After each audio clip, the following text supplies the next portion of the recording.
calling from the Trib. I'd like to confirm. Hey, I've been getting the runaround for 2 hours. I'm coming Tell me up. approximately how much money was missing. Was it over $1,000?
Neat jeans. Where do you have them done? They just kind of happen. Ooh, I can tell a lot about a guy on a first date by the kind of car he drives, and I think I'm gonna like you. Great wheels. Yeah. That's mine.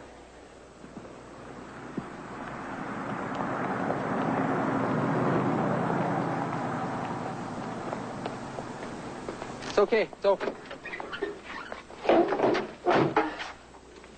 Oh, great sound system. Vehicle fire. Oh, you're a little off the station. Oh, these are scanners. Oh, great. Well, what are we gonna do? You like disco? Wait a second. I got something better. First, we're going to a fire. Oh, that's cool.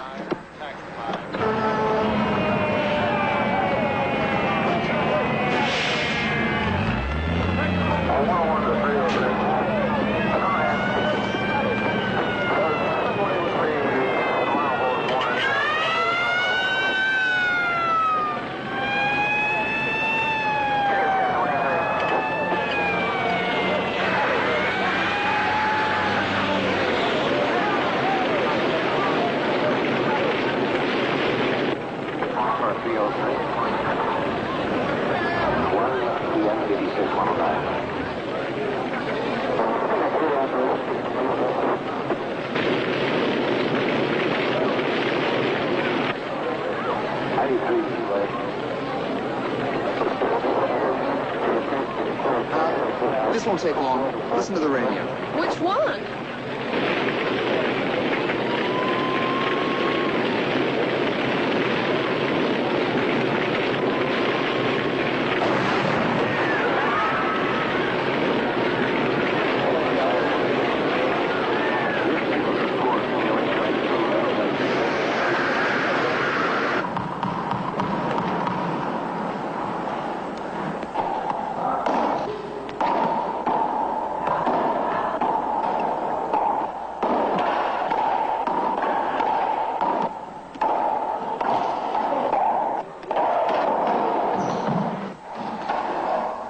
You're good, Lou. We've got to play more. Yeah. That the punishment for playing good? It's a great game for working out the frustrations of the job, isn't it? Frank, I go on my job to work out the frustrations of trying to learn this game. How do you handle it when the pressure's built up and you just feel like yelling at the people who work for you? I yell at the people who work for me. It's very healthy. Excuse me, my beeper. Do you always have that thing go off when your opponent makes a great return? You'd have heard it before if you ever returned one. I'm sorry, Lou. I gotta go. You a doctor? No, fireman. You make house calls? Only if they're burning. Actually, I work out of the Newton Fire Marshal's office. I investigate arson. I'll see you later.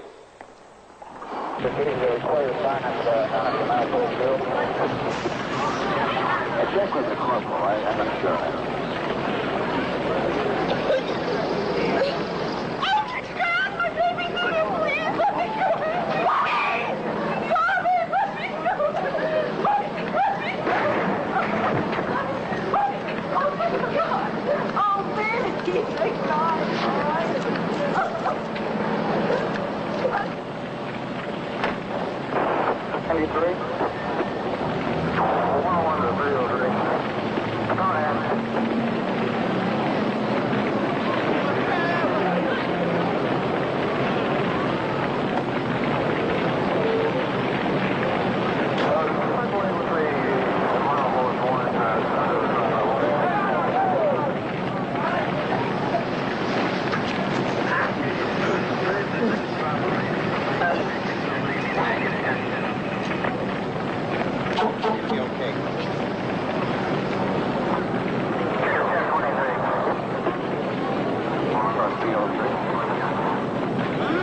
Yeah.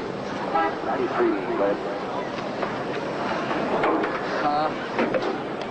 Look, bear with me here. I gotta get this film back to the paper.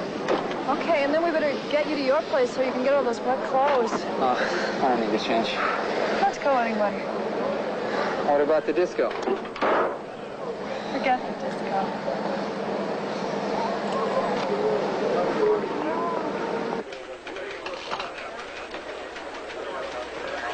Mrs. Pinchon, something wrong? Good morning, Mr. Grant. When must your mind work that way? Just because I dropped by my city room doesn't mean something dreadful has happened. Morning, Miss Pinchon. Lou, what's wrong? This fire story caught my eye. Oh, that was just a routine fire. Animal was in the neighborhood. He got some good art, so we ran the picture. Well, the reason I'm down here is because that picture is of a building I've spent a great deal of time in. Not recently, of course. When I was a little girl, that building was in a very fashionable section. My father built it. Too bad I had to go like that. Well, it's not just the personal memories that make it seem such a loss. The architects were pioneers of that era. Before everything in Southern California became stucco and glitter.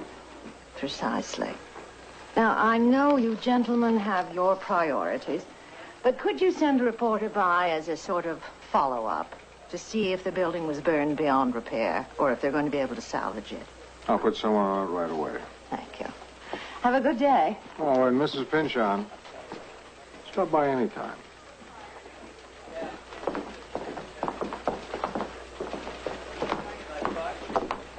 What's wrong? Nothing. Billy! Lou Grant will continue in a moment here on A&E. Can this building be saved? Can be? Yes. Will be? No. This building isn't dead yet, but the disease it's got is terminal. I don't understand. Okay. There's enough of the basic structure left to rebuild, but it won't happen. This fire is just part of a pattern of decline. The next phase is the looters. Within the next days and weeks, they'll strip the burned-out apartments of the plumbing, pipes, knobs, sinks, bathtubs, toilets, you name it. Can't the police stop them? You mean post a 24-hour guard on every burned-down building in the city? It would take an army. So what happens? Eventually, it'll be torn down. Fire moved pretty fast through here. You can tell by the glazed alligator burn pattern. Where did the fire start? Basement where the deepest char is. Then it moved up the stairwell. Fire moves up. Was it arson? Well, most arson fires are pretty obvious. Flammable liquids, for example, leave a pattern. I don't see that here, but of course you've got a neighborhood here with junkies and old folks and homosexuals and poor people. All people who obviously like to set fire to the places where they live. I'm just saying that there's a lot of carelessness and indifference. Al, let me help you with that. Look, miss, I'm kind of busy right now, so if you need something else, you can catch me later, or you can talk to my boss, Frank Durning. He's the guy who assigned me to this. Because I'm telling you, I know what started this fire. Somebody set it on purpose. How do you know? God, somebody called me last night and told me to get out of the building. So I know this wasn't an act of God. Because if God wanted to warn people, he wouldn't use the telephone, huh? Do you have any idea who it was? Who wants to know? My name's Billy Newman. I work for the Tribune. Yeah? Well, I might know some names. Only I can't say them. Look, I got children to think about. What's your name? That don't make no difference either. That woman thinks somebody started the fire. It even sounds like she might know who did it. Sure, because it was probably her. I'm kidding. I'll talk to her. 5 to 10, she won't talk to me. Remember Eddie Redfield back in Michigan? Sure, the Detroit Dynamo. Sports writer on the Free Press. Gone, heart attack. That's why you shouldn't read trade journals, Charlie. It'll only depress you. Oh, here's another one. This'll really get you. No, Charlie. Larry Abel. Jeez. Dumb, good-looking Larry Abel. Too bad. Not dead.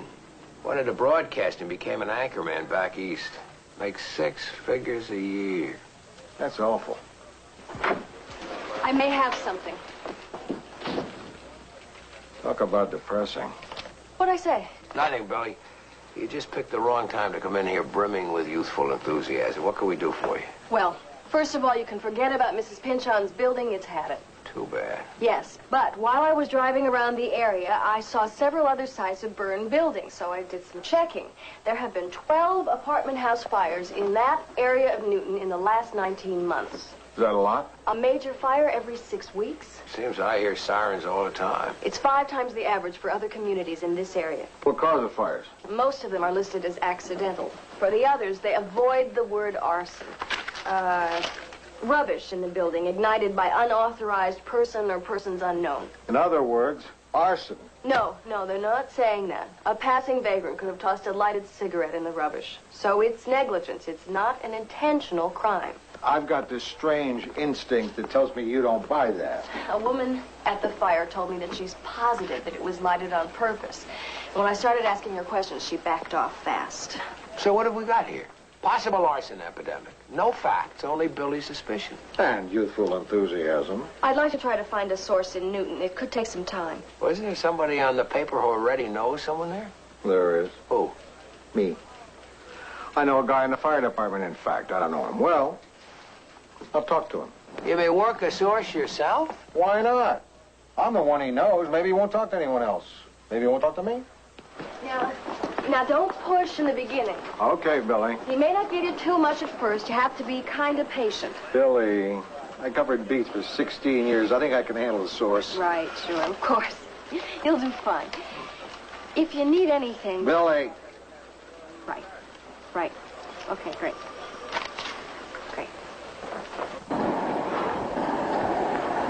Oh, that was better than last time, huh? Yeah, 35 minutes and your beeper hasn't gone off yet. That doesn't happen so often. What is it you do then? Investigate fires for arson? My men do. Arson is pretty hard to prove, I guess, huh? It's a misconception. Arson isn't hard to prove. It's just hard to pin on somebody. You have to catch the guy running from the scene with a smoking match. Yeah. Not quite that bad. It's just that our caseload is so heavy and people somehow don't realize what a vicious crime arson is. If I used the word killer, that would make people take notice. You're a newsman. You know what fire does to people. People die in fires. Firemen, kids. Even with a man who uses a gun, the destruction is limited. It's fairly known. The guy who puts a match to a building, he could be unleashing a Holocaust, and to me there isn't a worse soul on earth than someone who would do that. You shouldn't get me going. I'm not rational on the subject. I think you're making a lot of sense. In fact, maybe you could help me out with something. The Tribune is following up on last night's fire in Newton. One of our reporters has this crazy feeling that all the burned out buildings in the area might be part of a pattern. Why is that crazy? Like a pattern of arson.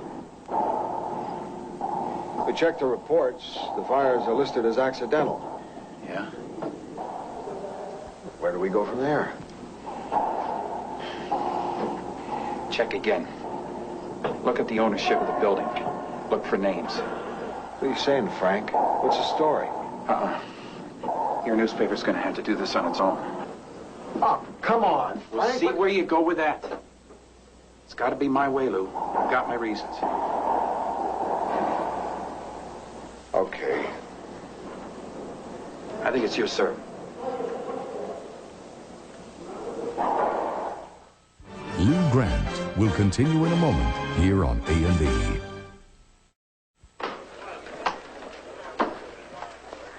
I need a cup of coffee. Oh, bye.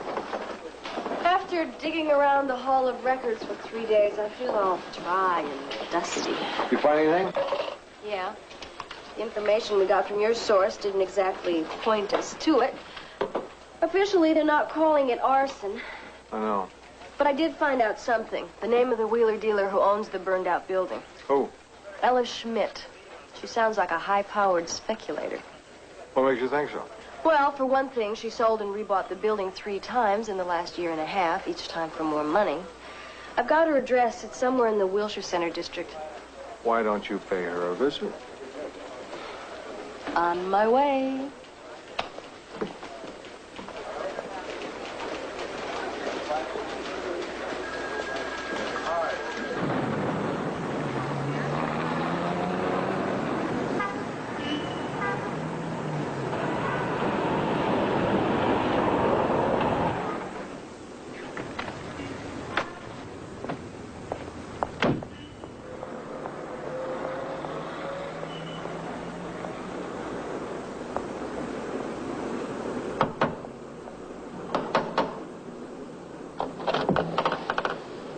Is Miss Schmidt in? Mrs. Schmidt, yes, I am.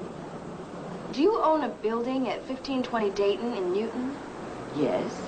Well, I wanted to talk to you about it. My name is Billy Newman of the Tribune. Oh. Well, come in.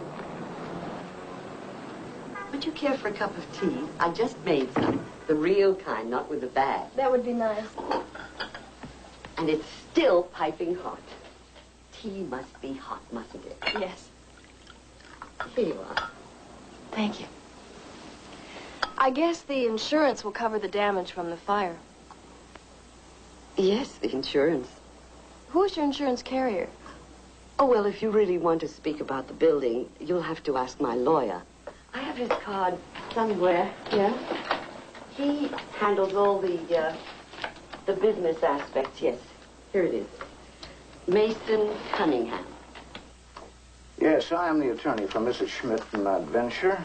I wanted to ask you a few questions about... Interrupt you for a moment, Miss Newman.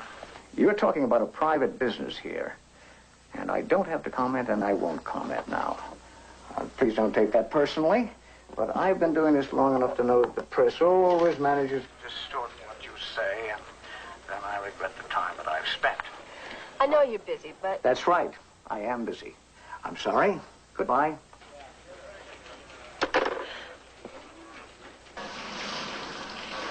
So we dug around.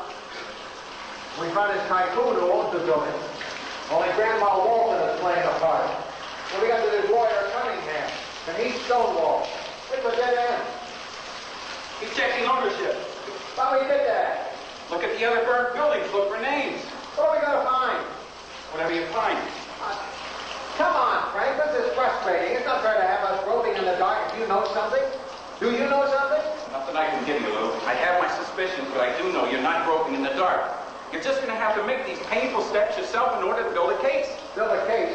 I thought that's what you were supposed to do. I'm trying to. You don't know my problems. I think I'm trying to help you with your problems. You can. Do the trip. You make people more aware. A little public indignation can help. But where are we going? Fire moves up. It starts at the bottom and moves up. That's what you're going to have to do.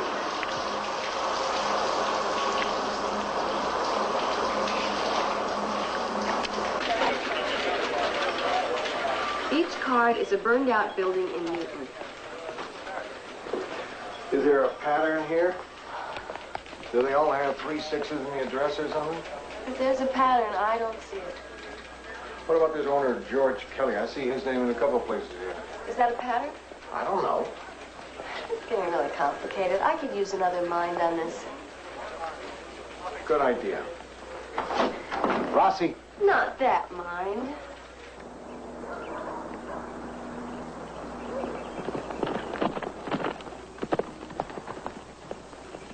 George Kelly? Pardon me? Are you George Kelly? No, I think I saw George going over there. Thanks. Hey, I'm looking for George Kelly. I'm Kelly. I'm looking for a man who owns a building in Newton. It was burned in a fire a few months ago. Yeah? So I found him? What is it you want? Just to ask a few questions. Can I give you a hand with that? No. Well, I'll just walk along with you then. You can walk along, but if you want to talk about the building, you better call my lawyer. And what is his name, sir? Mason Cunningham. Good ride, Mr. Davis. Thank you, George. Cunningham.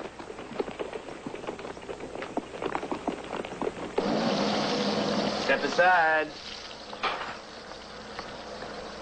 Arlo Carp. They said you were from the Tribune. You wanted to talk to me. I just have a feeling you're not the food editor. That's right. Good. Then I won't have to lie. I wanted to talk to you about a building. It had a fire about 6 months ago, and you're listed as the owner. Out in Newton. That's right. Yeah, terrible. Terrible fire. The whole thing went. But the insurance paid for it. Oh, yeah, yeah. But look, I don't involve myself in the day-to-day running of the property. I'm much too busy working on my career. You want to know more, you just talk to my lawyer, Mason Cunningham. You know him? Not real well. Great guy.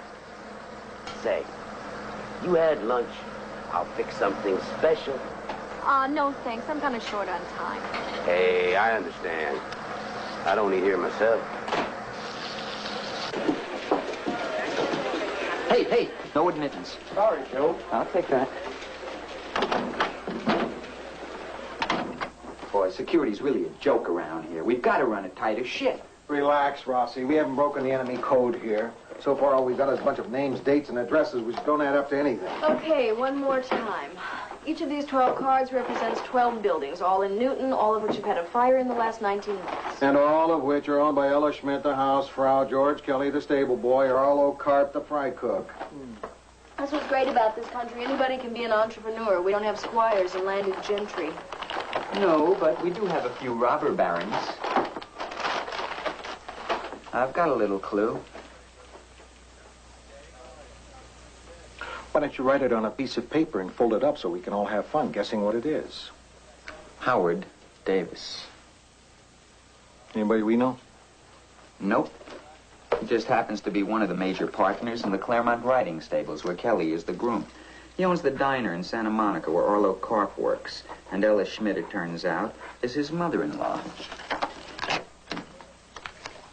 Howard Davis.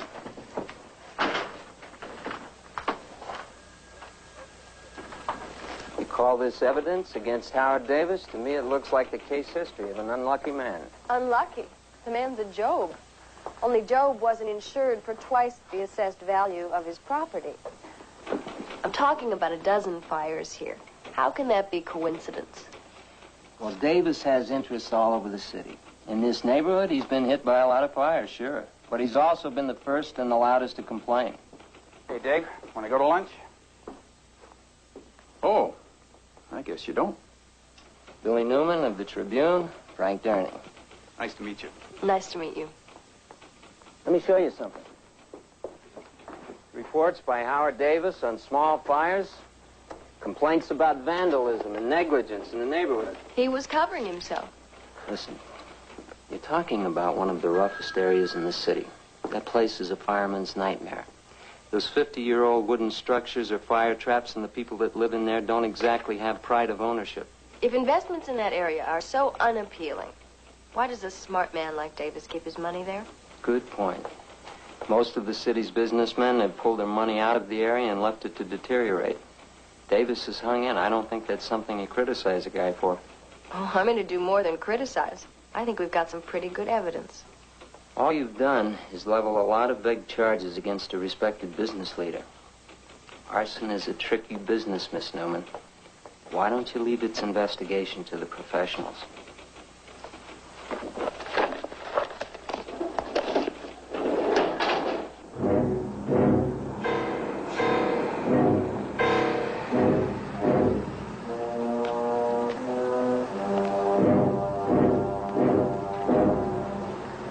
Is it doable?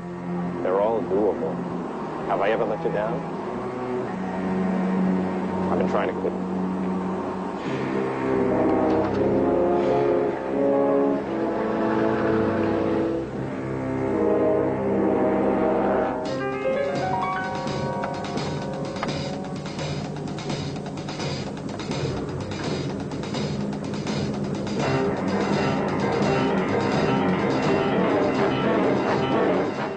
Lou Grant will continue in a moment here on A&E.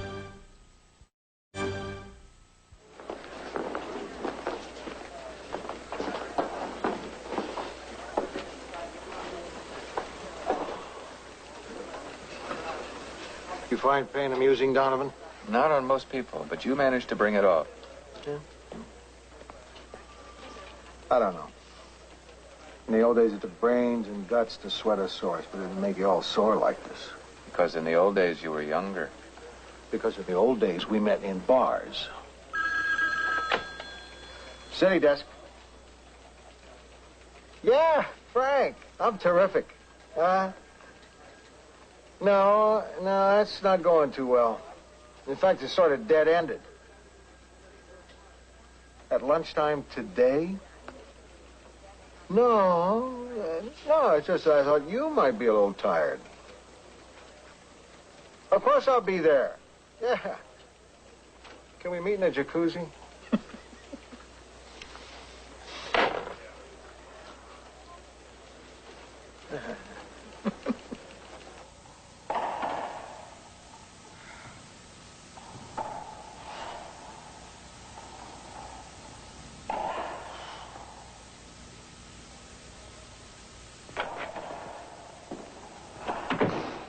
Got here faster than I thought you would. Look, Frank, we thought we were making good progress on the story. But we bring our evidence to the fire department and they turn us off. I'm not surprised. You're not surprised? Well, I was surprised. Maybe I wouldn't be if you told me a little bit more about what's going on. Look, Lou. Why aren't you in shorts? Because I didn't come to play. I hope to catch you in the locker room. Listen, Lou, we don't have much time. There's a report in here. It's the results of the fire department investigation into the arson problem. Frank, we know about the arson problem. I don't need to read a report. I need to know why, when we try to investigate arson in Newton, we run into a brick wall. That's what this report is about. It's an internal investigation that's been going on since January. It might have some of the answers you've been looking for. Why are you telling me this? You'll find out. You mean you've been sitting on all this since January? Look, Lou, the report just came out. The only reason you're getting it is because my department let me down. I'm really disturbed by what's in this report. Now, why don't you just read it instead of standing here growling at somebody who's trying to help you? I'll read it as soon as I can. Better make it fast. I had to sneak it out. It's got to go back with me at the end of the lunch hour. How long is the report? 400 pages. Oh. Beautiful.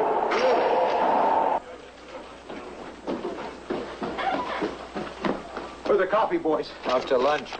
Forgot your pants. Rossi, Billy. What's that? Don't ask questions. Just do what I tell you. We have to make copies of this. Use the machine in Mrs. Pinchon's office and the one in sports. Billy, we have to use the machines in advertising. We have 40 minutes. No, 38 minutes. Let's go. What is it? I think it's Lou's memoirs. I hope I get the war years.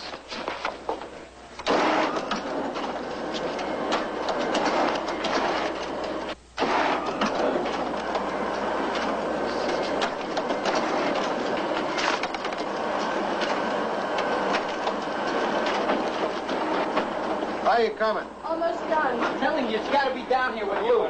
You finished? We're finished. We just need the back cover to this volume. I gave it to you. I don't have it. We looked all around both machines. I'm finished. So am I. Let's just get that cover. It's got to be down here. I gave it to you, Rossi. Come on. It'll be here. Don't worry. It better be, It Rossi. has to be.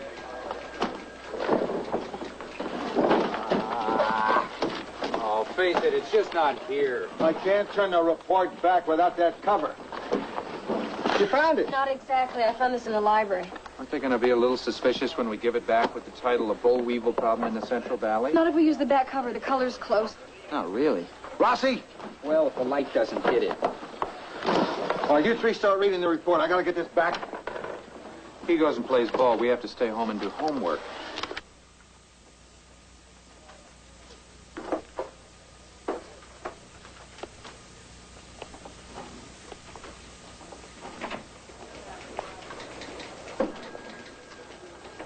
Okay, now you've each read different parts of the report. You compared notes. Now what's the verdict? Mario Puzo has nothing to worry about. A man isn't asking for a literary opinion, Rossi. Apparently there was an arson for profit ring operating in Newton. Arson for profit? Sure. It works like this. All these buildings in a dying neighborhood get sold and resold back and forth. For example, I buy them cheap, I sell them to Rossi, he sells them back to me. We use dummy owners to disguise what's going on. I use my mother-in-law, she uses her maid. So the value of the property keeps going up. 60,000, 80,000, 150,000. The bank gives me a loan to make the purchase, and the place is insured for its new market value. Then, mysteriously, there's a fire. The insurance is paid off with a profit of like $90,000, which the two of us split. Why do the insurance companies pay off? I can answer that one. See, in this state, there's a law that if the company doesn't pay off in 90 days, they have to pay a fine for bad faith. And the insurance company doesn't lose because the cost is passed on to all of us in higher premiums. Here's the real kicker. The ring was paying off 2 high officials in the arson division of the fire department. That's why Frank wasn't in a position to tell us more. And 2 men who were on the tape were retired by the department at full pension. Conclusion of the report is that the bad apples are gone. For now. What about your Howard Davis? Well, he's mentioned in the report, along with some of his friends. And they suspect him. The investigation's continuing. So, what we have had handed us is a cover-up in the Newton Fire Department. Mr. Grant, I understand this material came from a source of yours. It's not a bad piece of work. Thank you. What do you say, Mrs. Pinchon? Do we publish? By all means, publish. Don't forget that.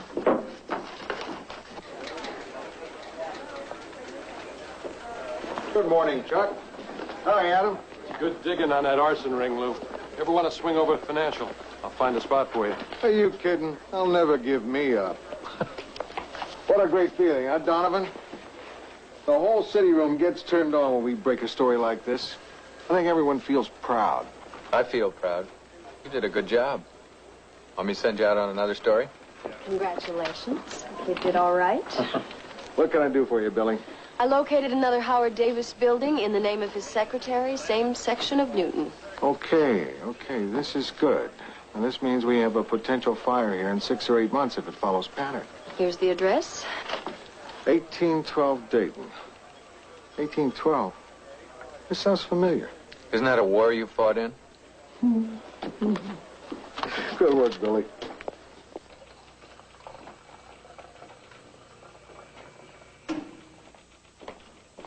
Morning, Chief. Not if you've read the Tribune. Just been going over it. For clues as to who the Fink was? Haven't found any. Well, something caught my eye. They say in that paper that the investigation started last January. And yet, it's kind of odd because I really didn't get the go-ahead until late March. Well, I told you about an investigation in January, I believe. January? I don't know. Could be. Yeah, well, I wasn't sure either, Frank. That's why I had all 8 copies of the report called. And? Well, this one's interesting. Well, we've been waiting 3 years for a Xerox machine. And we've had to make do with that old mimeograph machine. And yet, Frank, 5 pages of this report is Xerox, like somebody copied it. Maybe somebody at the trip. But there's this, the back cover. Just a slightly different color from the rest. All in all, I'd say that this copy of the report did a little bit of traveling.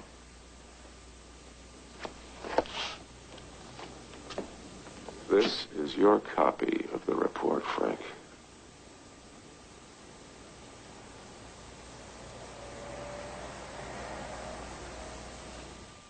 Lou Grant will continue in a moment here on A&E.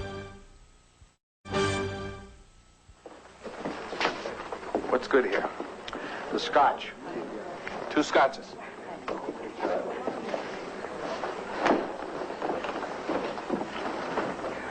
So, how is it over there, Frank? We don't have to talk about that.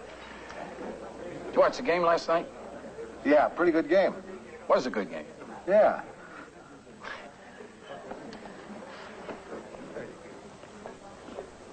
Look, Frank, we're following this thing up with stories every day. I read the papers.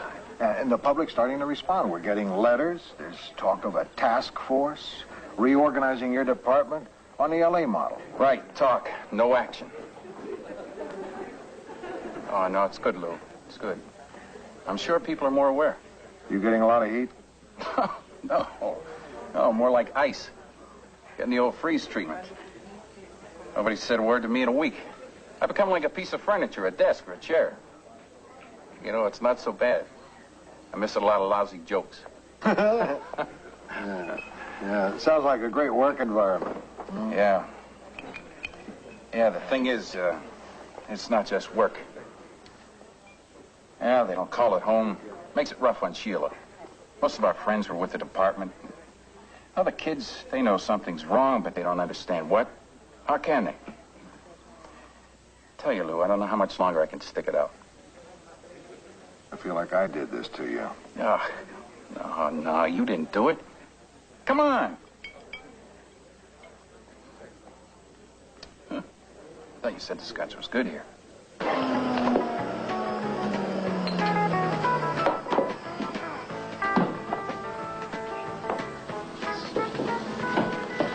Bloody Mary. Hot. Extra hot.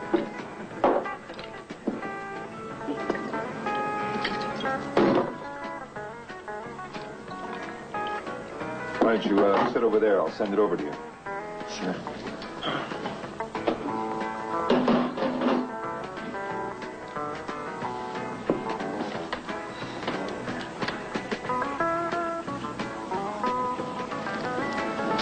You a friend of Nick's? Uh-huh.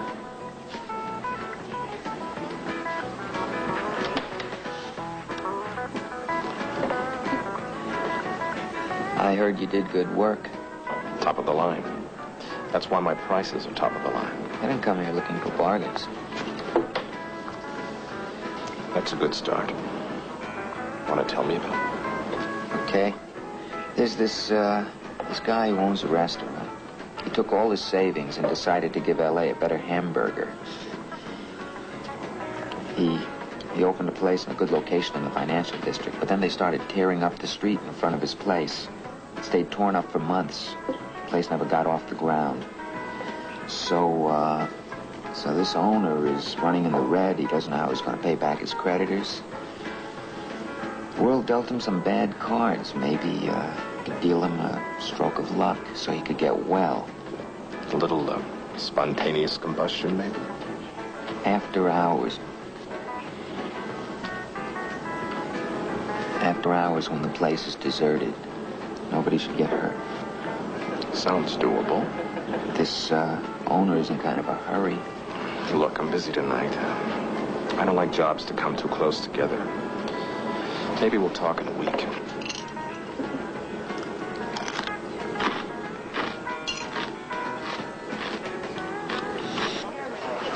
Come on, Lou.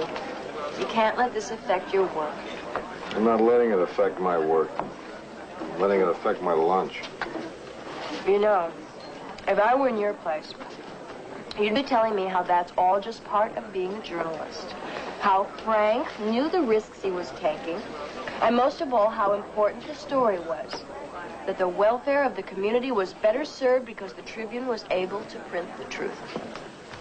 I'd say all that. But better. Would I be saying it to cheer you up? Or would I mean it? It wouldn't matter.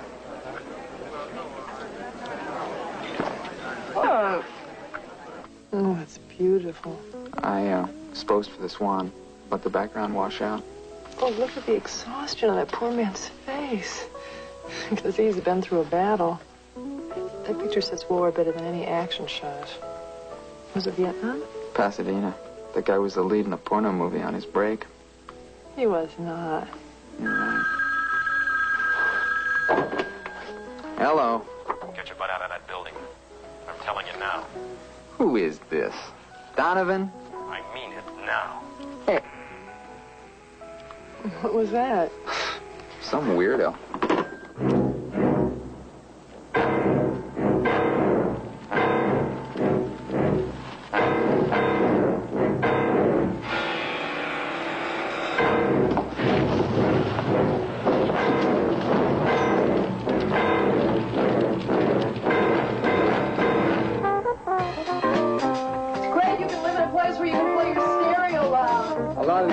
Are empty. Maybe that's why. Whatever. Nobody complains. That lasagna smells like it's burning. Another half hour. I'm just hungry.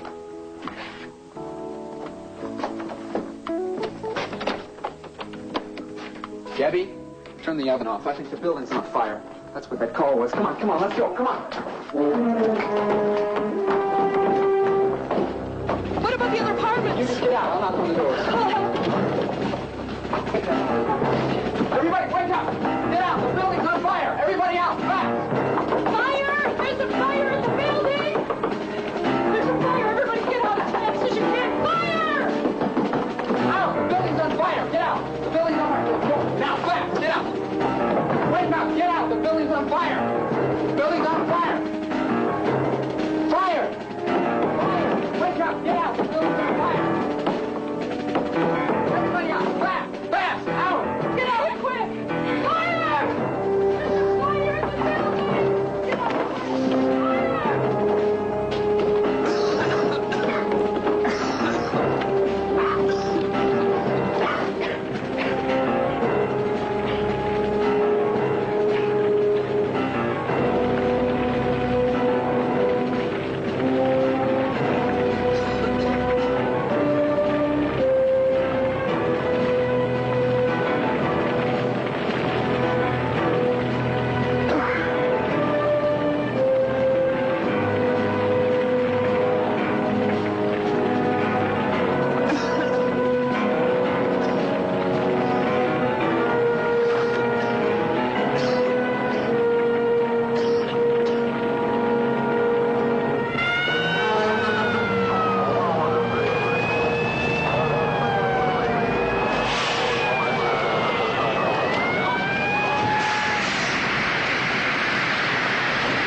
Animal, you okay? Yeah, I'm okay. How come you're here? The nightman got the report on the fire. When he checked the address, he realized it was your building. Then he called me, and I brought a friend. Another building owned by Howard Davis. Somebody named Fisher owns the building. Marlene Fisher. Yeah. Davis's secretary. I know Lou. Lou? One of the guys in my building, Mr. Norman. He didn't make it out.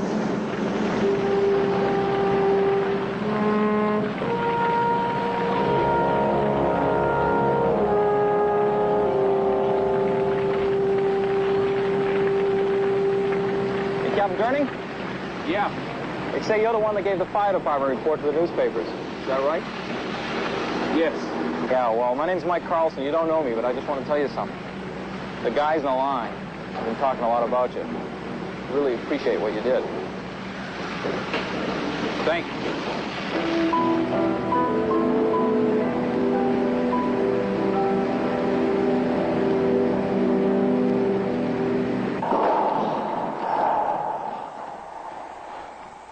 You've gotten better, if that's possible. I get a lot more practice now. I don't go to lunch with the guys in the office anymore, so I come here. Still that bad, huh? To them, I'm a traitor. Frank, the city comes up a winner because it got an arson task force. I look great because the Trib dug up a big story. All the bad parts happen to you. If I had to do it over again, I'd do the same thing. I think. You're not exactly making me feel better. I don't have to make you feel better. The task force is beginning, but Howard Davis and guys like him are still out there. You've got to keep working on that story. You can count on it. And Frank, I want you to know that... Your servant.